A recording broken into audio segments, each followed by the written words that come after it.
de vous voir. Sentez-vous les bienvenus si vous nous visitez pour la première fois. Je regarde si je vois des têtes. Oui, enchanté. On aura toute l'occasion de se rencontrer après le culte et de prendre un temps avec chacun. Alors, avant de commencer, on va passer aux annonces, comme ça, ça sera fait. Donc, mardi, il y a une réunion d'études bibliques à 19h30. Et pour ceux qui voudraient nous rejoindre par Zoom, qui ne savent pas venir jusqu'ici, vous recevrez le lien par email. Voilà. Et si vous n'avez pas donné votre email, vous pouvez venir me trouver après le culte et je prendrai note. Alors, jeudi, réunion de prière, toujours aussi même règle. Donc, si vous ne savez pas venir, que vous ne savez pas vous déplacer, vous pouvez aussi nous rejoindre par Zoom. Voilà. Alors, dimanche prochain, culte avec cette scène. Et alors, du 16 au 18 septembre, donc on vous en avait déjà parlé, il y a le camp de famille qui se fera. On vous enverra plus d'informations cette semaine avec le prix. Voilà. Donc, je ne sais pas s'il y a d'autres annonces à faire aujourd'hui. Non. Alors, nous allons commencer notre réunion par un mot de prière. Je vais demander à Ernest si tu veux bien prier pour nous.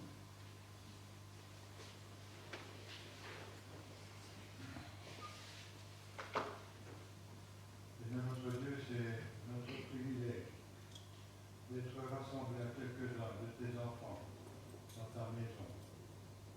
Merci Seigneur notre Dieu parce que d'ennemis que nous étions, tu as fait de nous tes amis, tu as fait de nous tes enfants.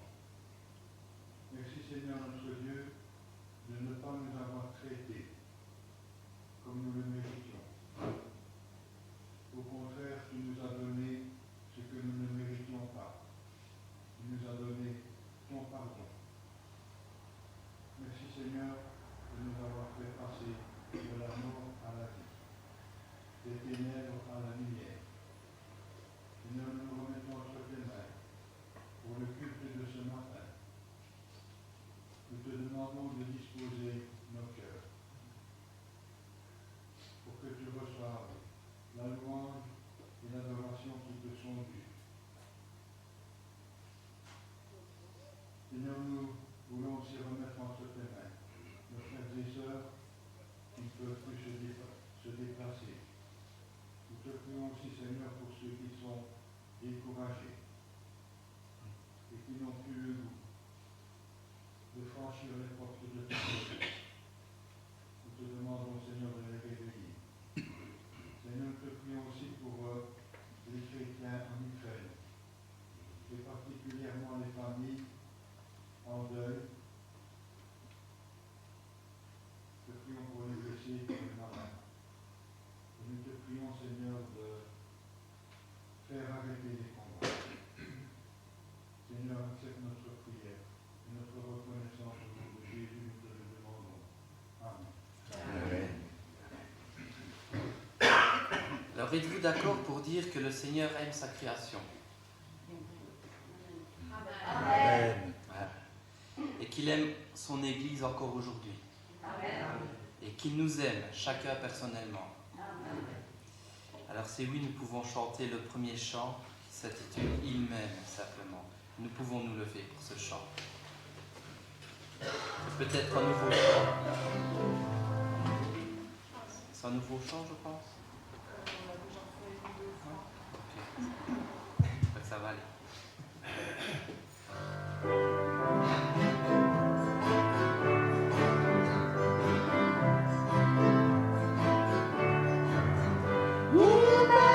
Il m'a tant aimé, je choisis de suivre celui qui me fait vivre.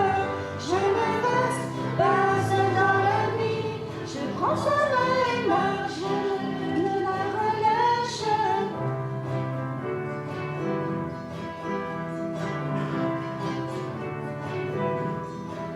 Il se tient tout près de moi, quand je devais vivre en moi. Prends ma vie entière, fais-moi vivre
l'occasion de le rechanter une prochaine fois.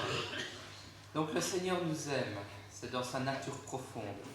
Sans amour, il n'y aura pas eu de création, pas de perfection, car l'amour cherche toujours à faire le meilleur. Et par amour, le Seigneur ne se montre pas complètement, car comme on peut le lire dans la parole, nul ne peut le voir et rester vivant à cause de notre péché. Mais Moïse ne rencontrait Dieu que dans la nuée, ou sous la forme d'une flamme qui ne se consumait pas dans un buisson. Seul Adam et Ève, avant le péché, ont vu Dieu et parlé avec lui, face à face. Mais le péché a tout gâché. Et c'est pour cela que le chant 164 commence par ces paroles. « Non, je ne pourrais pas me tenir devant toi si tu me révélais toute ta sainteté. Mais Jésus m'a aimé de toute éternité et c'est donc à travers lui que je peux m'approcher. » Nous pouvons chanter ce prochain chant chaque jour.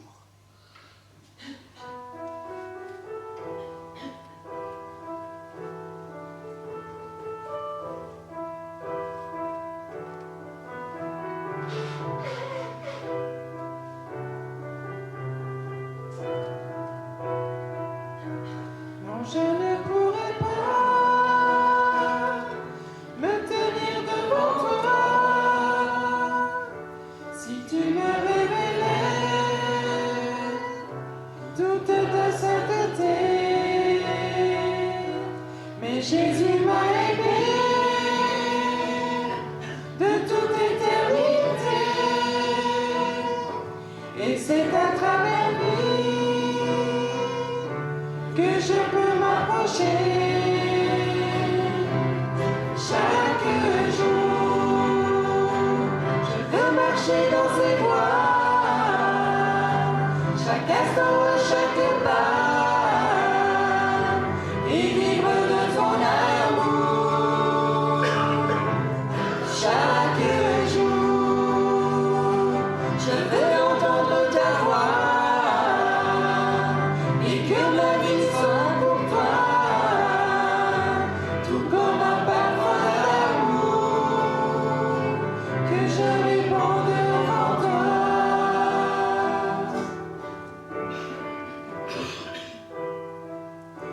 Mais tu connais mon cœur, tu connais mes pensées, tous mes désirs secrets. Je ne peux les cacher. Tu te tiens devant toi et tout autour de moi. Oui, donc pourrais-je aller sans toi à mes côtés? Chaque jour, je veux marcher dans tes voies. Chaque instant, à chaque pas, et vivre de ton amour. Chaque jour, je veux entendre ta voix, et que ma vie soit pour toi, tout comme un parfum d'amour, que je répands devant toi.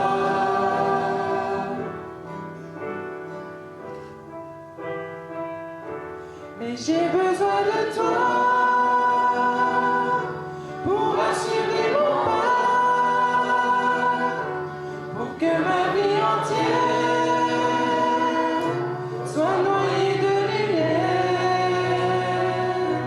Je veux pouvoir briller là où tu m'as placé. Je veux tenir ta main, quel que soit le chemin. Chaque jour, je veux marcher dans tes voies. Chaque instant, à chaque pas, et vivre de ton amour. Chaque jour, je veux entendre ta voix, et que ma vie soit pour toi, tout comme un parfum d'amour,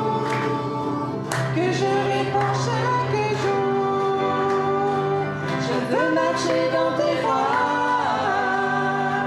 chaque instant et chaque pas, et vivre de ton amour. Chaque jour, je veux entendre ta voix, et que ma vie soit pour toi, tout comme un parfum d'amour, que je réponds devant toi.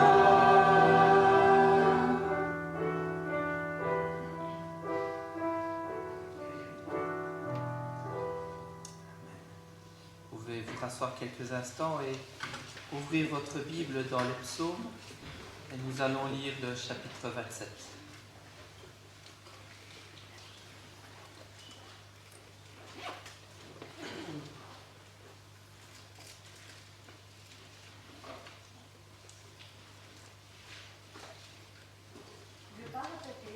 Donc le psaume 27.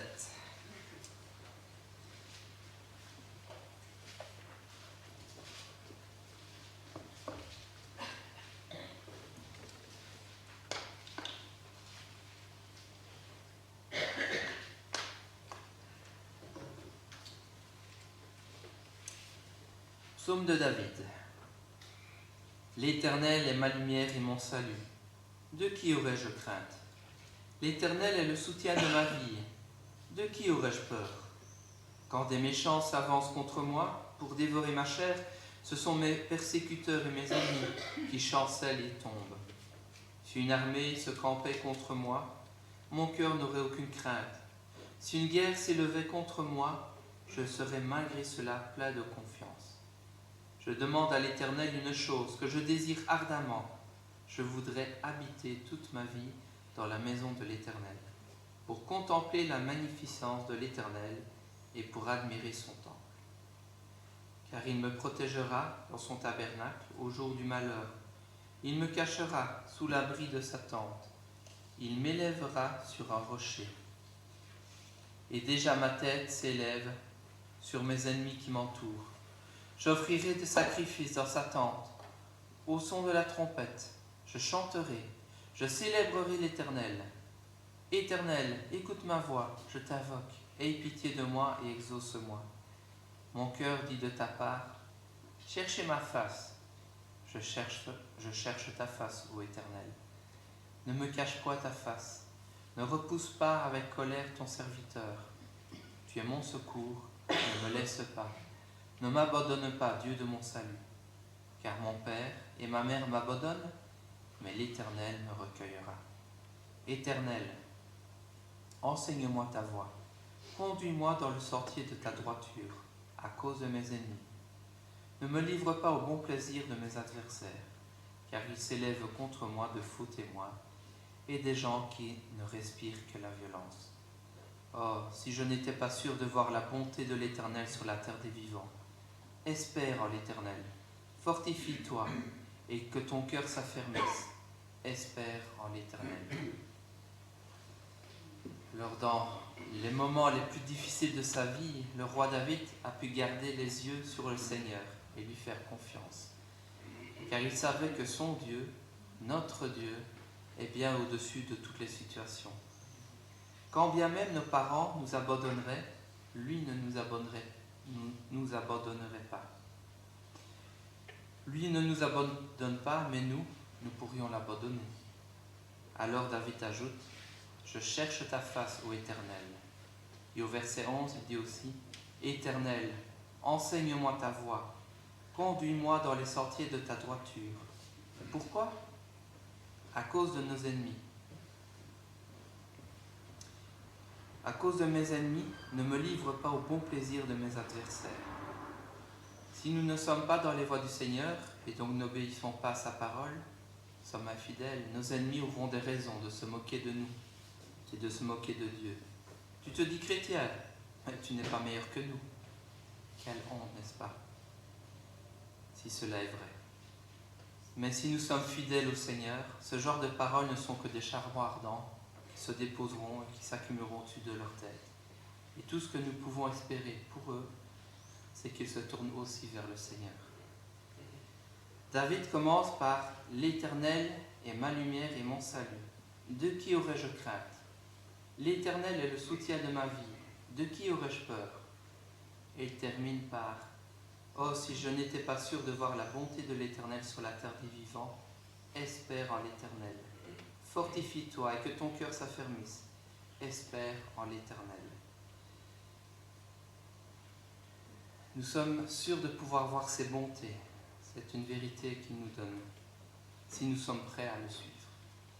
Et dans le chant 217 de nos recueils, ce chant nous parle du secours que le Seigneur nous promet. Peu importe les situations, notre secours est en lui. Nous pouvons nous lever pour chanter ce chant « Mon secours est en toi ».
Mon refuge, tout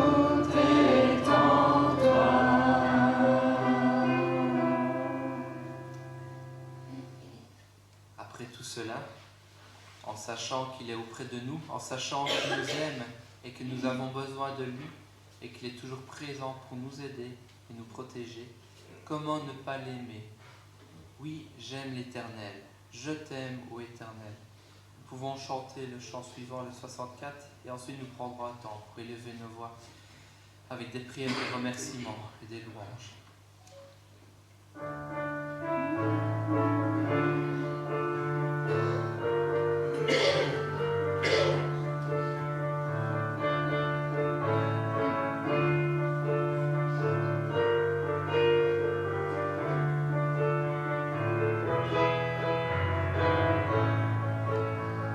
Je t'aime, ô Éternel, ma force et ma forteresse.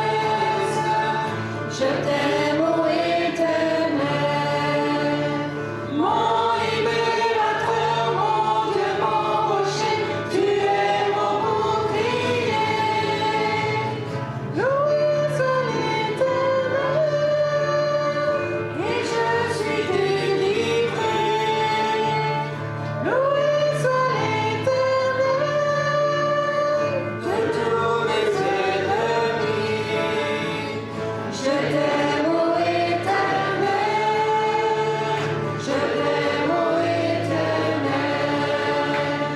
Je t'aime, ô Éternel. Ma force et ma forteresse. Je t'aime, ô Éternel. Mon libérateur, mon Dieu, mon rocher, tu es mon bouclier. Loué soit l'Éternel, et je suis délivré. Loué soit l'Éternel de tous mes ennemis. Je t'aime, ô Éternel. Je t'aime, ô Éternel. Prions. Seigneur, c'est vrai que nous pouvons te dire je t'aime Seigneur. Merci, merci pour ton amour pour nous, premièrement. Merci pour ta présence dans nos vies. Merci d'être là à nos côtés à chaque instant, dans les bons comme les mauvais jours. Amen. Seigneur, Jésus, ma car je dans toi. Toi, Dieu et toi au-dessus. Amen.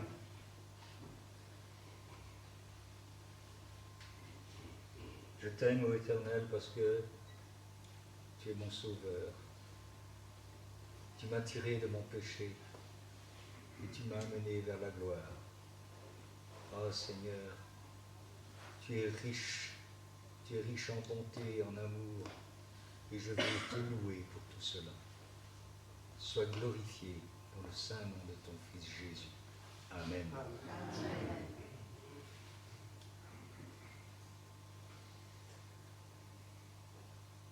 Seigneur, je t'aime parce que tu nous as pas oubliés.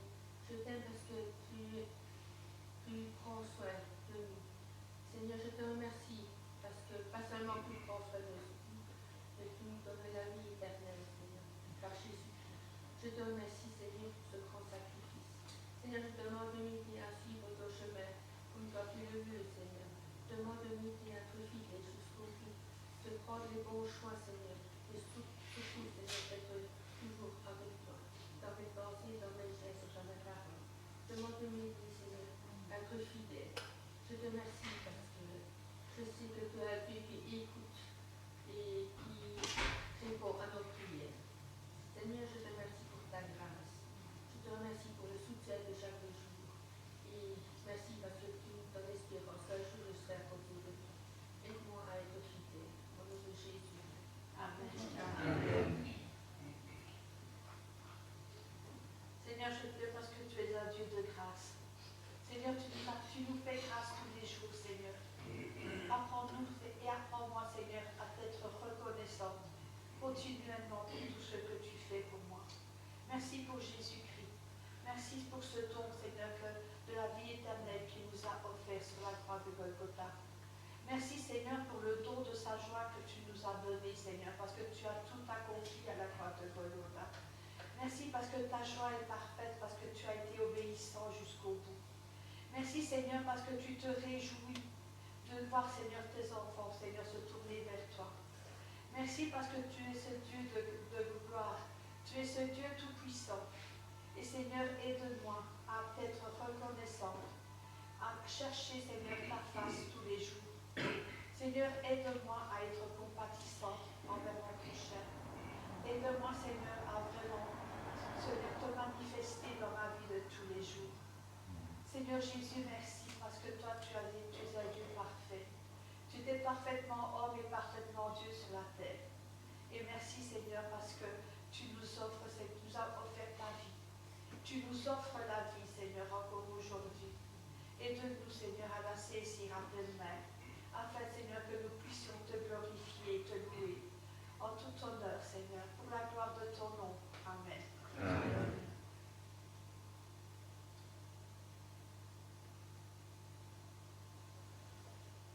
Seigneur, si je t'aime, si nous t'aimons, c'est parce que c'est toi qui nous as aimés le premier.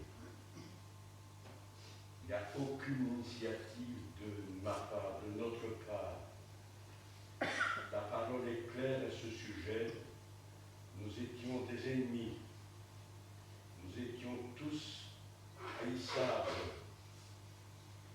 Mais toi, tu as vu au travers de chacune de tes créatures des êtres qui étaient malgré tout aimables et que tu voulais placer dans ton ciel de gloire.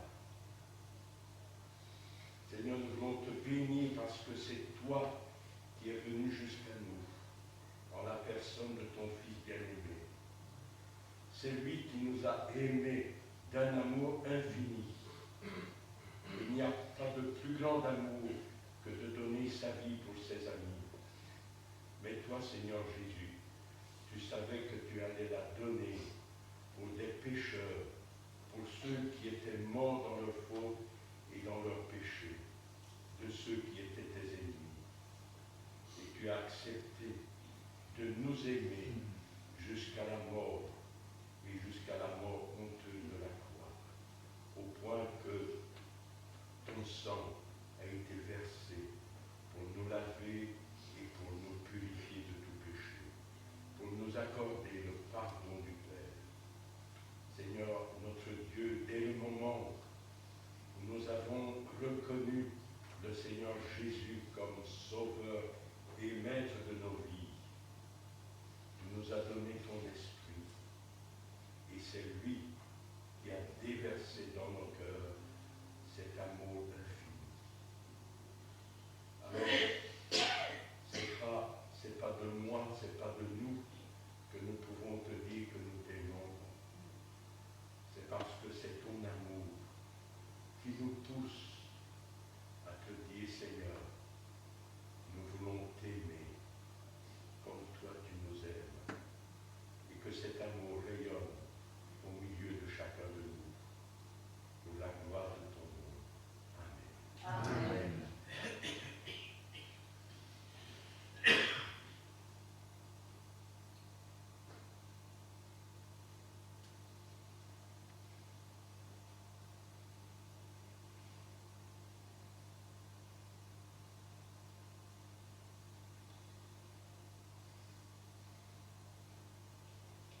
Seigneur Tout-Puissant, je veux te remercier car depuis un temps tu me pousses, tu guides mes pas. Et si aujourd'hui je me retrouve ici pour la première fois, c'est parce que ça fait un petit temps qu'on s'entretient tous les deux. Je souhaite, Seigneur, que mes frères et sœurs qui sont ici présents et par le monde entier sois toujours, Seigneur, dans tes rangs. Tu les as dit, je serai avec vous jusqu'à la fin du monde. Oh Seigneur, comme tu es fidèle. Oh Seigneur, comme tu es bon. Toi, juste mort pour les injustes. Mais quel amour. Un amour, Seigneur, dont nous ne pouvons comprendre la dimension, car Seigneur, tu es Dieu. Merci, Seigneur, pour ta miséricorde. Merci, Seigneur, pour tous tes bienfaits. Tes bontés, Seigneur, sont inépuisables. Merci. Ce n'est pas pour rien que tu nous as pris, conciliés, fidèles. Oh, Seigneur, je souhaite un jour, Seigneur, être cette génération qui te donnera la descente du ciel avec les saints. Je sais, Seigneur, que ce soir, dans la mort, nous te verrons. Que ce soit à ton retour, nous te verrons. Que ce soit cette promesse aussi que tu as faite, que tu nous épargnerais de la séduction, des épreuves qui vont arriver sur cette terre. Tu nous retranches dans ce que tu as promis. L'enlèvement de ton épouse. Seigneur, ta grâce, le don que tu nous fais, c'est un cadeau. Je souhaite que tous ceux qui ne te connaissent pas, que le Père les appelle, Seigneur, comme il nous a appelés.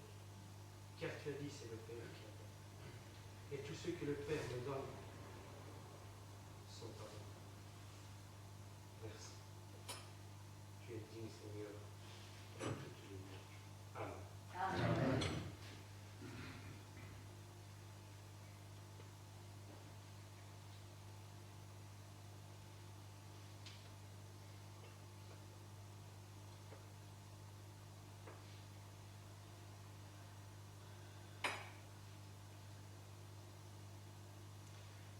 Béni sois-tu, Seigneur, pour le don précieux de la croix, grâce à laquelle nous pouvons avoir accès à toi, grâce à laquelle nous pouvons nous approcher de toi, comme Moïse le faisait.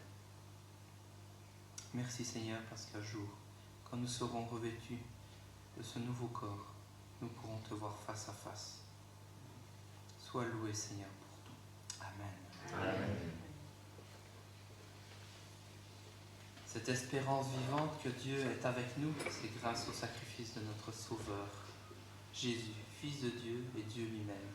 Et nous pouvons chanter le chant 204 ensemble, nous pouvons nous lever pour ce chant qui dit « Jésus, espoir des nations ». C'est vrai que ça a été notre espoir un jour et j'espère que nous pourrons l'annoncer à d'autres, à toutes les nations.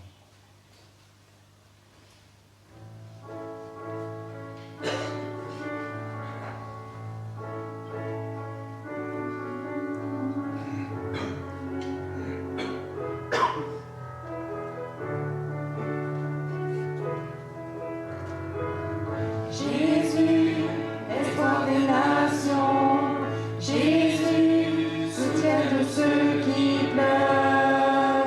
Tu es la source de tout espoir sur terre.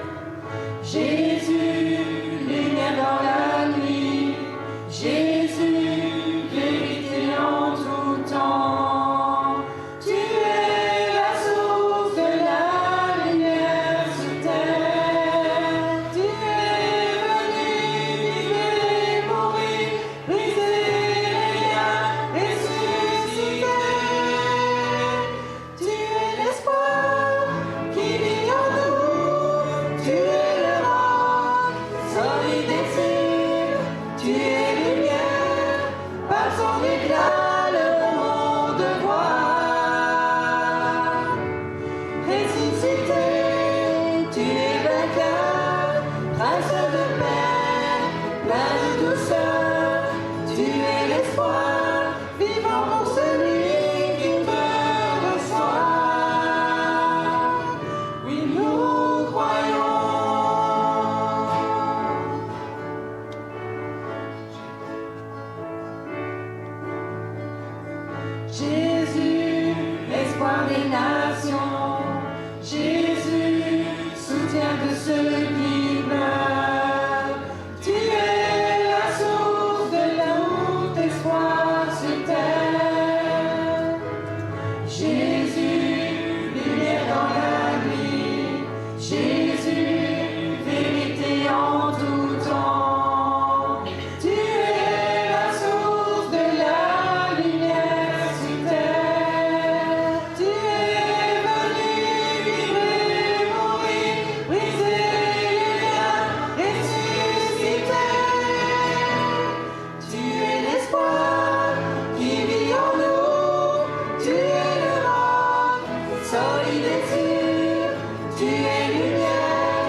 la place à Édouard qui nous apportera le message ce matin. Je vous invite aussi à apporter votre dîme et votre offrande au Seigneur. Et pendant que les préposés passeront parmi nous, nous allons chanter le chant 219, Une seule Église. Car bien que nous soyons réunis dans divers lieux et diverses communautés, où la vérité est partagée, nous faisons partie de la même Église. L'Église du Seigneur, celle de Christ. Une et une seule Église. Chantons ensemble 219.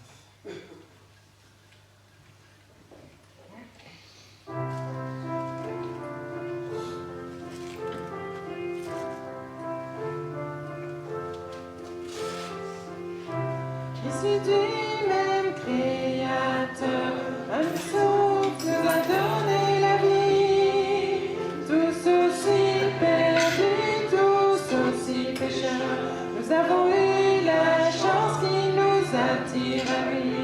Il nous a trouvés si précieux qu'il a choisi de quitter les cieux. Malgré sa colère, notre rébellion, il est venu pour payer la rançon. Nous n'avons qu'un seul Père, nous n'avons qu'un Sauveur qui pour nous est offert, comme nous étions indignes et pécheurs.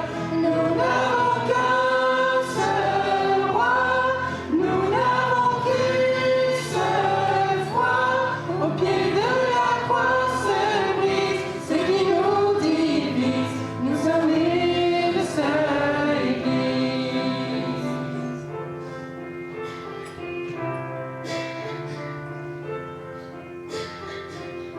Un nouveau jour se lève pour ceux qui se revêtent de l'esprit, et nous n'aurons qu'un seul rêve, que cette nation connaisse le nom de Jésus-Christ.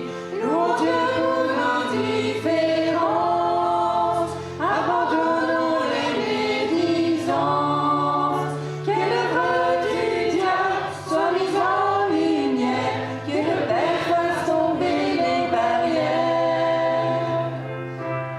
Nous n'avons qu'un seul Père, nous n'avons qu'un Sauveur qui pour nous est offert, comme nous étions indignes et pécheurs. Nous n'avons qu'un seul roi, nous n'avons qu'une seule foi. Au pied de la croix se brise ce qui nous divise. Nous sommes une seule Église.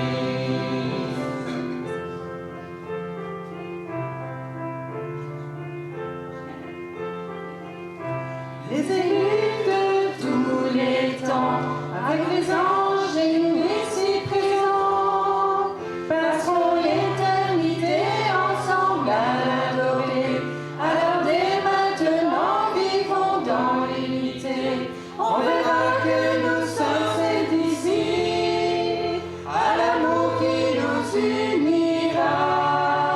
Nous n'avons qu'un seul but, élever Jésus, et que son salut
demander peut-être à Christophe si tu veux prier pour la collecte et le message. Bien, grâce encore Seigneur de pouvoir être réunis ce matin pour te louer et te rendre grâce. Merci Seigneur pour la semaine que tu nous as donnée Seigneur, pour tous les bienfaits, toutes les grâces que tu as fait dans nos vies cette semaine. Je te remercie Seigneur pour ce que tu nous donnes Seigneur au niveau matériel et au niveau financier Seigneur. Je te demande Seigneur que cette collecte Seigneur puisse servir pour l'avancement de ton règne Seigneur. Je te remercie Seigneur aussi d'être ce que tu es pour nous Seigneur.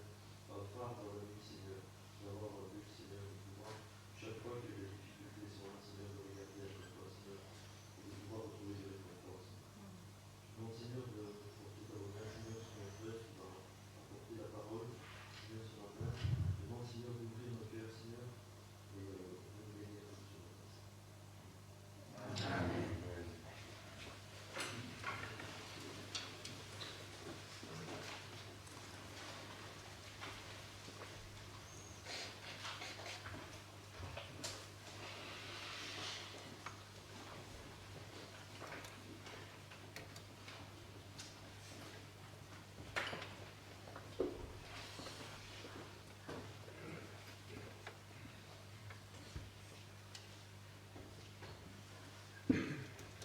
Bonjour à tous. Bonjour à toutes. Dieu est fidèle dans les grandes choses comme dans les petites choses. Et j'ai encore vu ce matin, vous savez que j'ai une bonne mémoire, je n'oublie rien, c'est tout à fait le contraire évidemment. Et je me suis rendu compte que j'avais oublié mes lunettes. Et ce matin, en allant mettre ma voiture au parking, j'ai rencontré le couple. Comme j'ai une bonne mémoire, j'ai oublié leur prénom, sauf Gabriel, leur fils. C'est comment ton prénom Véronique. Oh, madame. Nicolas. Et alors, je me suis donc rendu compte que j'oublie mes lunettes. Et en passant derrière Nicolas, je lui dis, j'oublie mes lunettes. Lui me dit, oui, mais j'en ai une paire dans la voiture. Je dis, oui, mais les verres combien ça coûte, hein, le focus, hein, je ne sais pas comment on appelle ça. Il me dit 1,5. Ah, je dis, c'est juste ce qu'il me faut. Je n'ai pas osé lui demander la couleur. Hein. Mais, sachez-le, il m'a prêté ses lunettes bleues et c'est ma couleur préférée. Peut-être un peu plus clair que ça, je dis bleu, mais je suis un peu daltonien aussi. Non, mais voilà, Dieu est grand et fidèle dans les petites choses comme dans les grandes, et ça m'a aussi permis de ne pas aller jusqu'à la maison pour récupérer mes lunettes, autrement vous auriez eu un message triple, puisque ça lunette, je vois triple. Voilà. Je vous invite maintenant à ouvrir la parole de Dieu dans 2 Rois. 2 Rois. 2 Rois chapitre 6. 2 Rois chapitre 6, versets 1 à 7.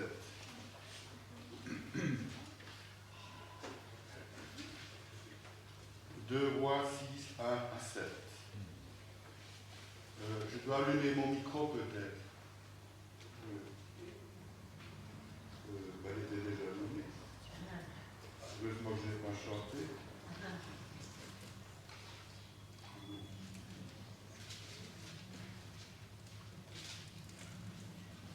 Je crois que les piles sautent à plat.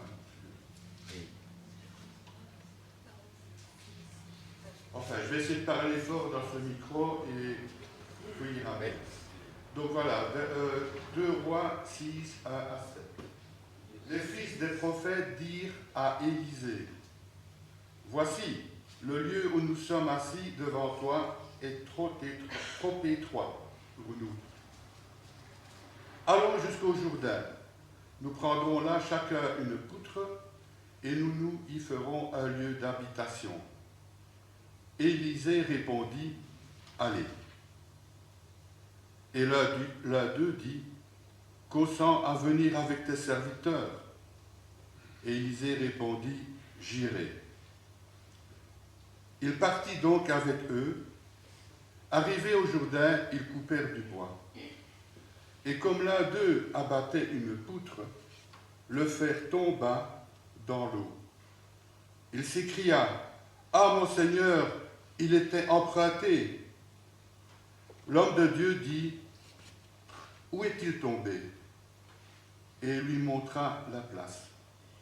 Alors Élisée coupa un morceau de bois, le jeta à la même place et fit surnager le fer. Verset 7, puis il dit, « Enlève-le » et il avança la main et le prit. Dieu fait parfois des miracles inhabituels. Vous me direz, à juste titre, que chaque miracle est inhabituel. Chaque miracle est quelque chose d'extraordinaire. Quand Dieu guérit une personne malade, cela est extraordinaire. Cela nous est rapporté dans la Bible à plusieurs reprises. Et encore aujourd'hui, Dieu guérit. Mais faire remonter le fer d'une hache, cela est assez différent. Vous êtes d'accord? Pourquoi? Pourquoi Dieu, en utilisant le prophète Élisée, fait-il de tels miracles? Pourquoi? Pourquoi a-t-il fait remonter le fer? Mais vous aurez la réponse à la fin de la prédication. Prions. Merci Seigneur pour ta parole. Merci Seigneur parce que ta parole nous instruit, nous corrige, nous enseigne. Que le Saint-Esprit, Seigneur, vienne à notre aide ce matin. Qu'il puisse, Seigneur, ouvrir nos cœurs pour recevoir ta parole et que nous puissions, Seigneur, la mettre en pratique. Merci, Seigneur, pour cette occasion que tu me donnes de la partager et aide-moi, Seigneur, durant cette prédication, à partager la vérité qui est ta parole. Au nom de Jésus. Amen. Amen. Alors nous allons revenir au verset 1. Les fils des prophètes dirent à Élisée, « Voici, le lieu où nous sommes assis devant toi est trop étroit pour nous. » Mais avant de continuer, petite explication. Ce récit se déroule dans la communauté des prophètes de Jéricho, qui possède une école des disciples la plus proche du Jourdain. Cette école offre une instruction à la fois spirituelle et temporelle, c'est-à-dire on parle des lois, des règles, des règlements. Elle aborde aussi des sujets tels que l'histoire, les événements contemporains, la lecture, l'écriture, les mathématiques, les langues et les enseignements doctrinaux. Ce qui ressemble à peu de choses près à notre époque à un institut biblique, sans les maths peut-être. Donc on voit dès le début du récit que les disciples des prophètes ont un problème. Et ce problème, ils le partagent avec Élisée. Et lui dire, tu vois Élisée que la salle où nous nous réunissons avec toi est devenue trop petite pour nous.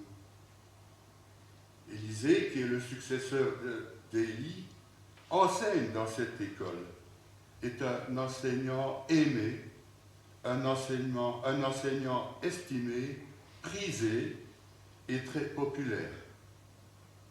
La salle de cours où il enseigne est devenue trop petite pour recevoir tous les étudiants. C'est pourquoi les étudiants veulent construire de nouveaux locaux pour accueillir tous les élèves.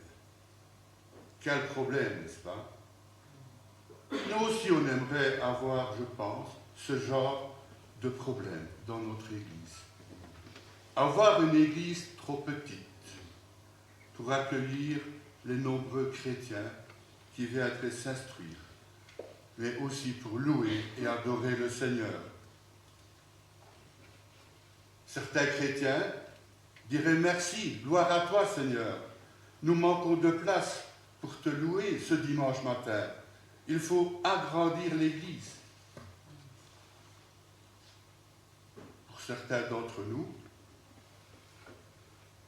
je parle ici à ceux qui ont vécu la réparation et la restauration de l'ancienne Église, donc avant celle-ci, et qui, quelques mois après, suite à une secousse sismique, ont participé à la reconstruction de cette nouvelle Église où vous êtes actuellement.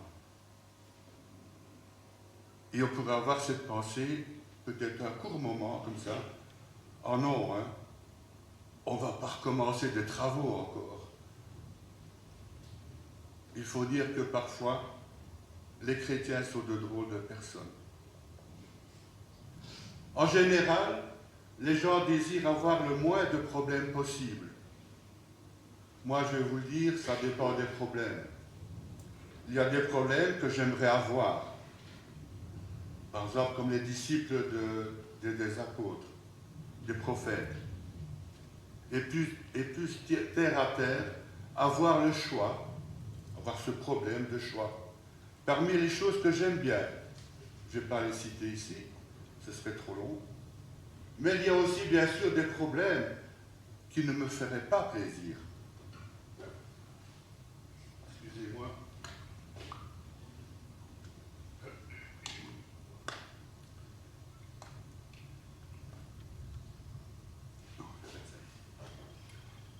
Chers frères et sœurs, le but du chrétien, ce n'est pas d'éviter les problèmes.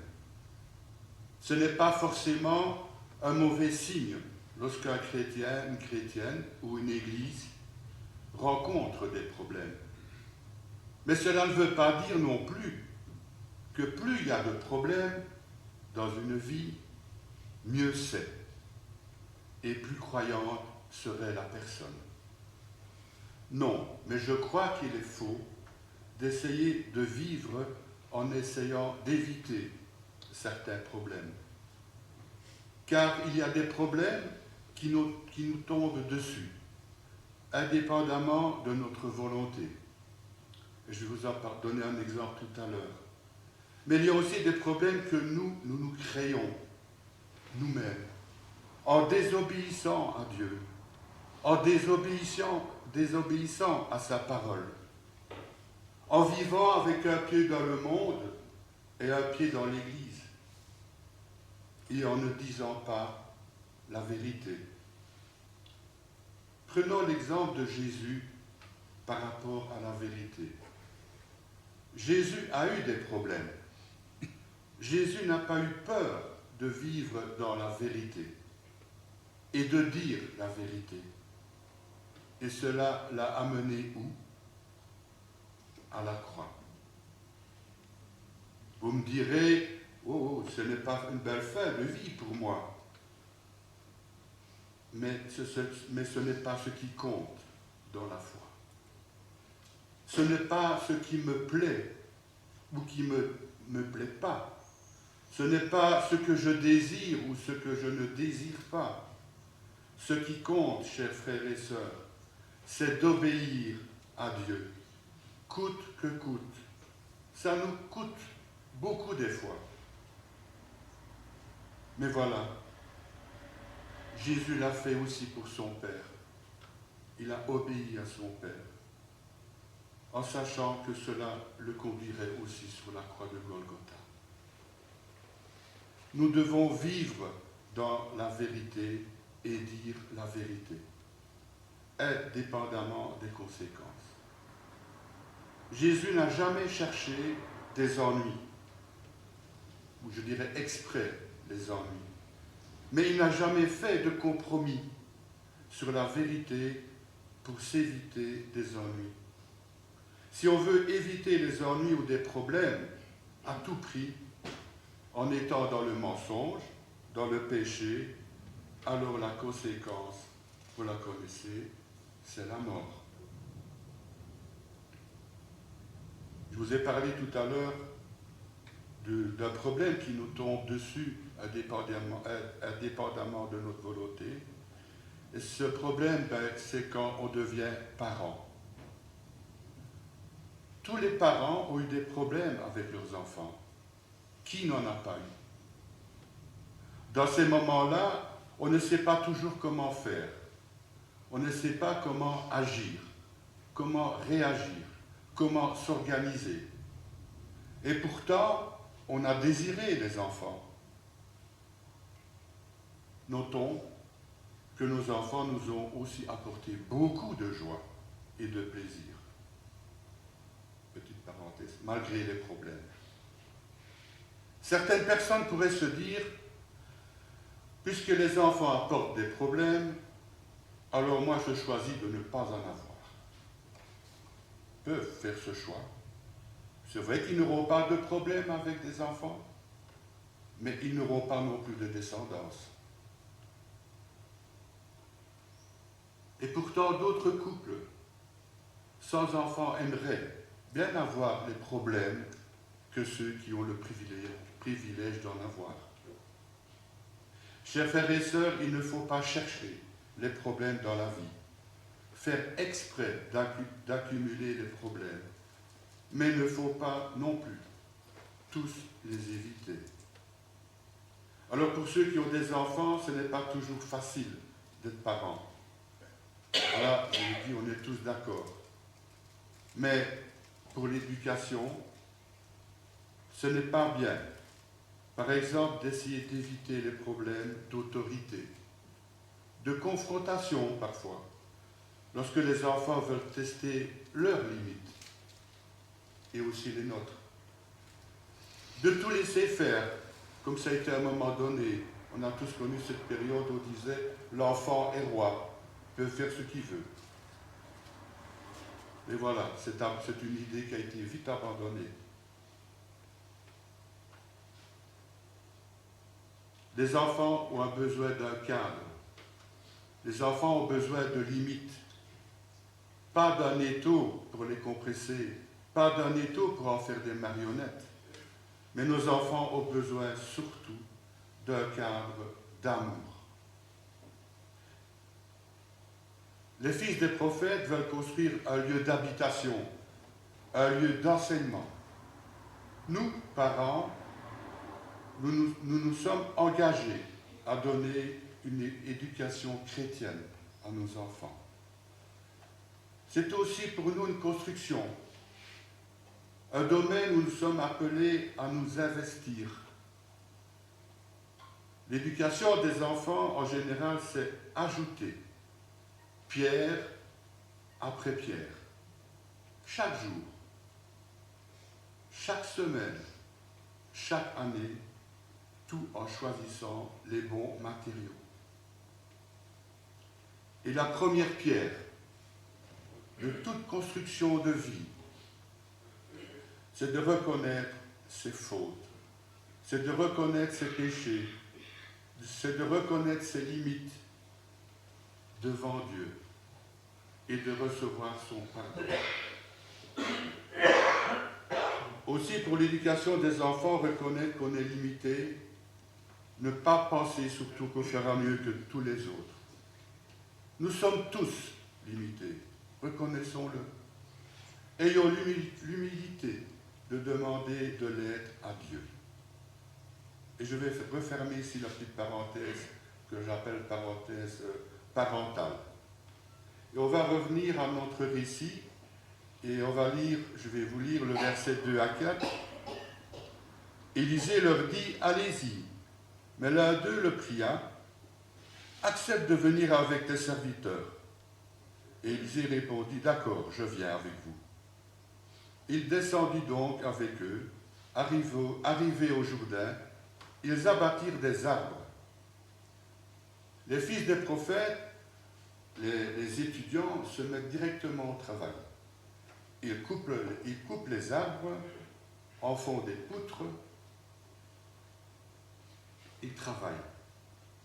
Ils ne sont pas orgueilleux pour ce travail. On pourrait se dire, ah non, hein, moi je suis un étudiant, je dis étudiant au hasard, hein, mais c'est le cas ici. Nous sommes des futurs prophètes. Et on n'est pas des bûcherons, nous, hein, on n'est pas des menuisiers non plus. Mais non, au contraire. Ils font ce qui est nécessaire pour Dieu. Ils travaillent ensemble dans un même but et dans la même direction. Chers frères et sœurs, Dieu ne fait pas tout pour nous. Il nous offre le pardon, il nous offre la vie éternelle par grâce, mais il nous demande aussi de travailler. Comme dans Jean 6, verset 27. Je vais vous lire. Jésus dit, travaillez, non pour la nourriture qui périt, mais pour celle qui subsiste pour la vie éternelle et que le Fils de l'homme vous donnera. Dans Éphésiens 2, chapitre 2, verset 10, il était écrit, car nous sommes son ouvrage, ayant été créés en Jésus-Christ pour de bonnes œuvres que Dieu a préparées d'avance, afin que nous les pratiquions. Chacun a sa part. Dieu prépare et nous pratiquons les bonnes choses qu'il a préparées pour chacun d'entre nous. Nous sommes donc invités à pratiquer ces bonnes œuvres. Rechercher, c'est un mot que j'aime bien, rechercher la paix avec tous et rechercher la sanctification sans laquelle personne ne verra le Seigneur. C'est écrit dans Hébreux 12, verset 14. Verset 5. Et comme l'un d'eux abattait une poutre, le fer tomba dans l'eau. Il s'écria, « Oh mon Seigneur, il est emprunté !» Il s'agit d'une situation tout à fait banale. En faisant un travail, on peut perdre, on peut casser un outil. Moi, je préfère les laisser de côté. Mais enfin. Mais là, comme la hache a été empruntée, c'est plus grave qu'il n'en paraît. En effet, les prophètes sont des pauvres, sont très pauvres. Et un tel outil est un instrument coûteux, car sa fabrication demande beaucoup d'expertise et beaucoup de temps. Le manche est taillé dans une seule pièce, dans une branche, et le fer est forgé, un travail pour lequel il faut tout un attirail et qu'un seul et petit nombre de personnes compétentes sont capables de réaliser. Ah oui, c'est une perte. Cette perte est regrettable, car le prophète qui a emprunté cette hache, il va devoir travailler gratuitement pour le prêteur, afin de le rembourser. Il va peut-être même être obligé d'abandonner ses études avec Élisée. Pourtant, il s'est donné de la peine. Il a voulu travailler pour l'œuvre de Dieu. Mais le résultat, un fer précieux tombe au fond du Jourdain. Et pas de plongeur pour le rechercher. N'est-ce pas aussi l'image de nos vies? On se donne de la peine, que ce soit pour l'éducation de nos enfants. On se donne la peine pour notre Église, pour notre travail. Et puis, sans annonce, sans bruit, un malheur arrive. Quelque chose s'est cassé. Quelque chose est perdu. Alors on pense que c'est perdu à jamais. Et qu'est-ce qu'on fait souvent? On s'accuse. Ou on accuse les autres. Mais souvent on s'accuse aussi. Ah, j'aurais dû peut-être tenir la hache autrement. J'aurais dû mettre peut-être du tissu sur le manche. Et on se dit, ah, je le savais. Je ne suis pas fait pour façonner une poutre. Je suis un élève, moi, je ne suis pas un bûcheron professionnel. Mais voilà. Mais voilà. Voilà le miracle. Dieu intervient. Là où j'ai échoué, là où j'ai failli, où je pensais que c'était perdu d'avance, là où j'ai gâché, où j'ai perdu le fer, Dieu intervient. Comment? Nous allons voir. Verset 6. Le verset 6, je l'ai coupé en deux.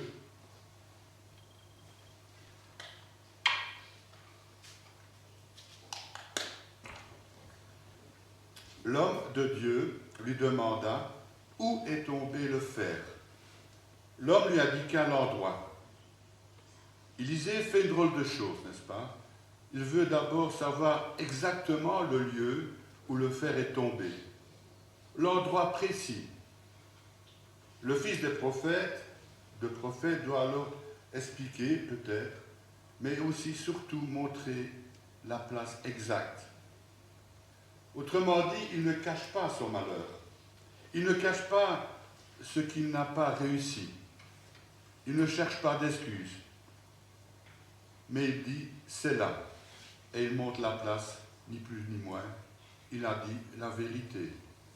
S'il n'avait pas dit la vérité, s'il avait désigné un autre endroit, peut-être plus profond, pour être certain qu'on ne le retrouverait pas, je pense que Dieu n'aurait pas fait de miracle.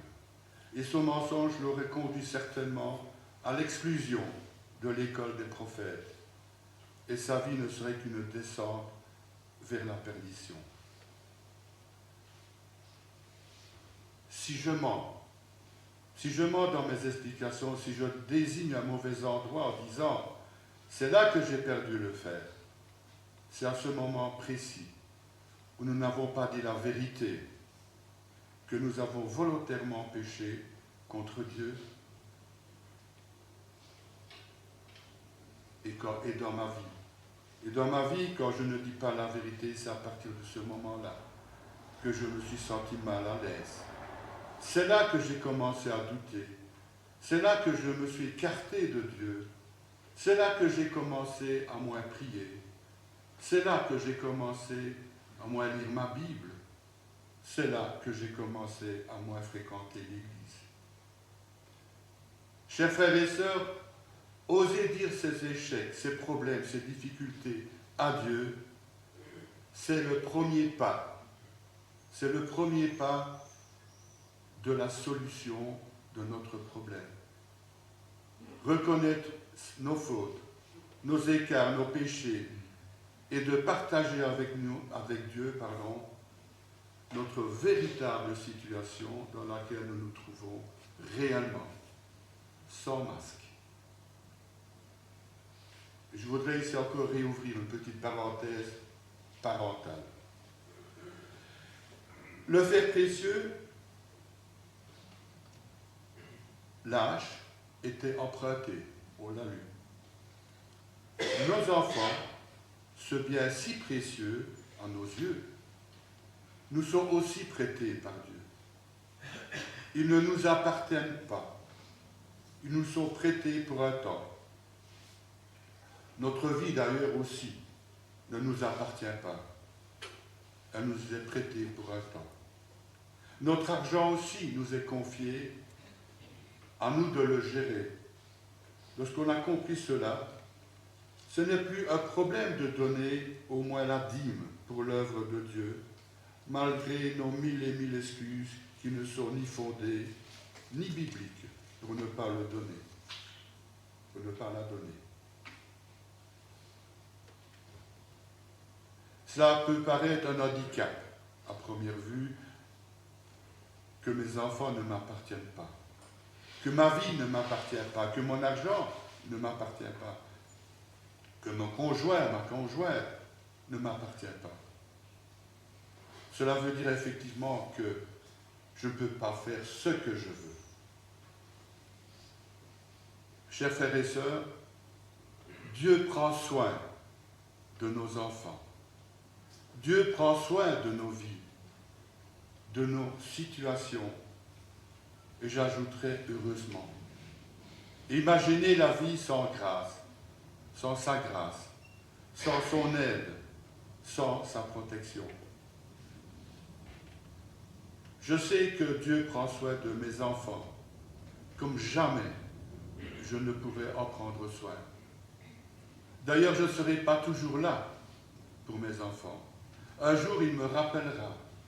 Alors quoi? De plus réconfortant de savoir qu'ils sont sous la protection de Dieu. Ils nous sont prêtés, mais cela ne nous enlève pas la responsabilité de nous en occuper le mieux possible. Mais cela devrait nous enlever un poids, un fardeau. Car là où je suis limité, où je ne pourrais aider, où je ne pourrais savoir, où je ne pourrais conseiller, Dieu sera là pour nous, pour nos enfants. Dieu sera là pour remonter le fer. Et ici, je ferme la petite parenthèse. Alors revenons au verset 6, mais la deuxième partie. Alors Élisée tailla un morceau de bois et le lança au même endroit. Élisée fait quelque chose d'étrange ici, quelque chose de curieux. Il jette un morceau de bois là où exactement le fer a disparu. Aussitôt, le fer revint à la surface. Ce miracle est tout à fait extraordinaire, parce que le fer de la hache, le fer, ça ne flotte pas sur l'eau, comme un bouchon de liège. C'est contraire à toutes les lois physiques. Ce n'est évidemment pas le morceau de bois qu'Élisée a lancé dans l'eau qui a fait remonter le fer de la hache. Non, c'est totalement autre chose. C'est encore un miracle de Dieu. C'est le miracle de Dieu. Parce que Dieu lui avait demandé de faire cela. Et s'il avait fait exactement la même chose, donc jeter un morceau de bois, mais sans les indications de Dieu, cela aurait été un geste curieux, un geste gratuit, un geste pour rien, un geste qui tombe à l'eau. Si ce que nous faisons est curieux ou pas, cela ne dépend pas tellement de ce que nous faisons, mais si nous le faisons sous l'indication de Dieu ou pas. Élisée, lui, le savait. Élisée le savait car il a appris à écouter Dieu.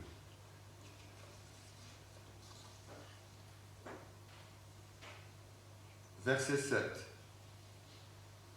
Puis il dit, enlève-le, et il enleva la main et le prit. Alors, je vous ai promis de répondre à 2 questions à la fin de la prédication.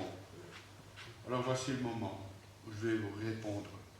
Première question que je vous avais posée, pourquoi Dieu, en utilisant le prophète Élisée, fait-il de tels miracles?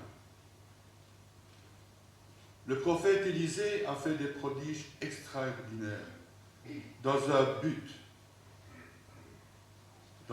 de prouver que l'Éternel seul est le vrai Dieu d'Israël. Ces miracles sont un très grand privilège que le Seigneur accorde à son peuple, mais qui engage aussi sa responsabilité. En effet, ceux qui se détournent de Dieu, après avoir assisté à de tels prodiges faits en son nom, seront condamnés plus sévèrement que ceux qui n'ont pas vu de miracle. La deuxième question était pourquoi a-t-il fait remonter le fer? Cet épisode a dû être un réel encouragement pour les étudiants, parce que Dieu leur montre qu'ils peuvent compter sur lui, dans les plus petites comme dans les plus grandes détresses. Ils ont vécu ce miracle avec tout leur sens. Ils ont vu de leurs yeux que l'Éternel est un Dieu puissant et qui agit en leur faveur et qui pourvoira à tous leurs besoins. C'est cela dont nous avons aussi besoin. Savoir reconnaître la voix de Dieu, ce que lui nous dit et ce que lui nous demande. Et après, on doit travailler.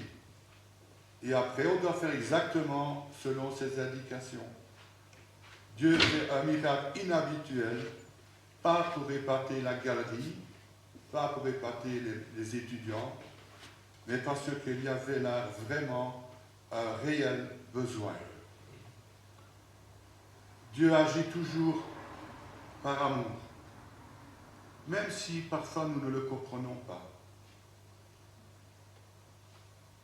Dieu fait un miracle inhabituel pour montrer sa puissance, pour affermir la confiance de ses enfants en lui, mais aussi et surtout par amour pour chacun d'entre nous. Chers frères et sœurs, si vous faites sa volonté, si vous obéissez à ses indications, alors Dieu réparera les petits ou les grands malheurs de votre vie. Dieu vous bénira. Vous recevrez une double ration de bénédiction. Et il y aura de la joie auprès du Seigneur. Car si on fait confiance à Dieu, rien n'est impossible pour lui. Rien n'est impossible à mon Dieu. C'est un chant que j'ai demandé au groupe de louanges de préparer pour terminer ma prédication. Que Dieu vous bénisse. Amen.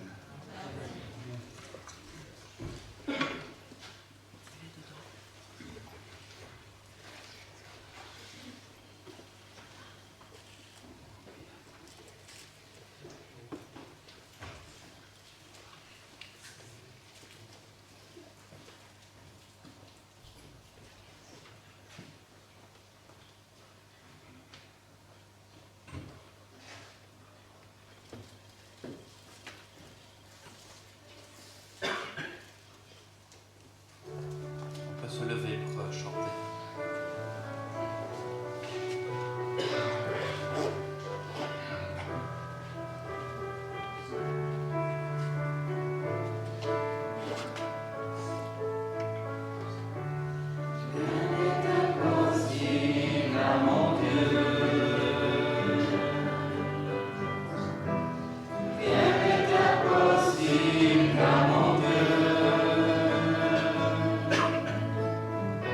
We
avec les paroles de Pierre dans la première épître, après quoi je vous invite à chanter un dernier cantique, le cantique 316, à toi la gloire.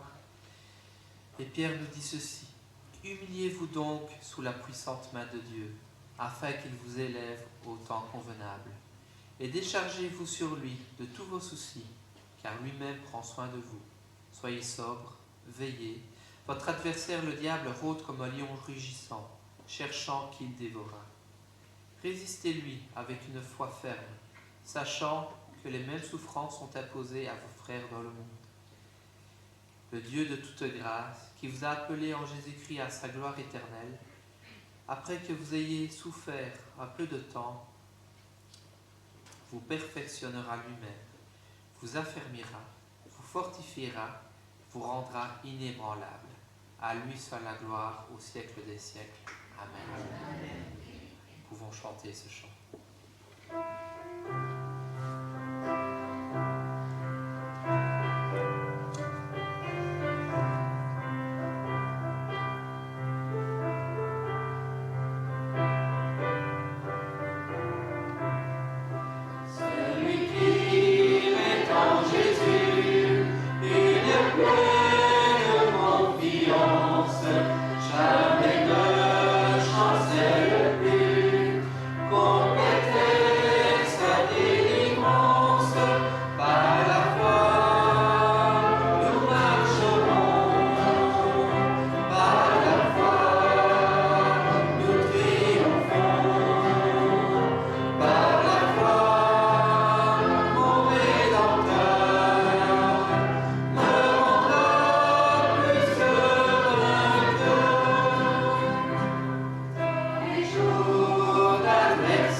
Dimanche à tous, une bonne semaine.